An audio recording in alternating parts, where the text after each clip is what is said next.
శుక్లాంబరధరం విష్ణుం శశివర్ణం చతుర్భుజం ప్రసన్నవదనం ధ్యాయేత్ సర్వవిఘ్నోపశాంతయే. అరుణాం కరుణాతరంగితాక్షీం ధృతపాశాంకుశ పుష్పబాణచాపాం అనిమాదిభిరావృతాం మయూఖైః అహమిత్యేవ విభావయే భవానీం. ఆర్యాశతకం. యూనాకేనాపి మిలద్దేహా స్వాహా సహాయతిలకేన సహకారమూలదేశే సంవిద్రూపా కుటుంబిని రమతే.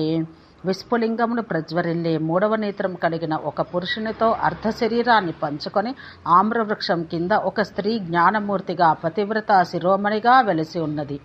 కుసుమశర గర్వ సంపత్కోశగృహం భాతి కాంచిదేశగతం స్థాపితమస్మిన్ కథమపి గోపితమంతర్మయా మనోరత్నం.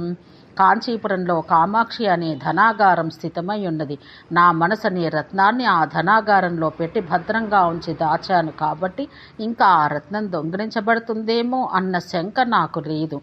దగ్ధ షడధ్వారణ్యం దరదలిత కుసు శుంభ సంభృతారుణ్యం కలయేనవతారుణ్యం కంపాతటసీమ్ని కిమపి కారుణ్యం. సకల జగము నామము రూపము కలది. అనేక మార్గాలలో దట్టమైన అరణ్యం వలె ప్రబలి ఉన్నది. అటువంటి అరణ్యాన్ని దగ్ధం చెయ్యడానికి అమ్మ అగ్నినేత్రం నుండి వెలువడే ఒక్క అగ్నికణం చాలు. కుసుంభా పుష్పం వలె రక్తవర్ణంతో యవ్వనవతి అయి వెలసి ఉన్న దయా సముద్రాల్ని ధ్యానిస్తాను. ఓం శాంతి శాంతి శాంతి.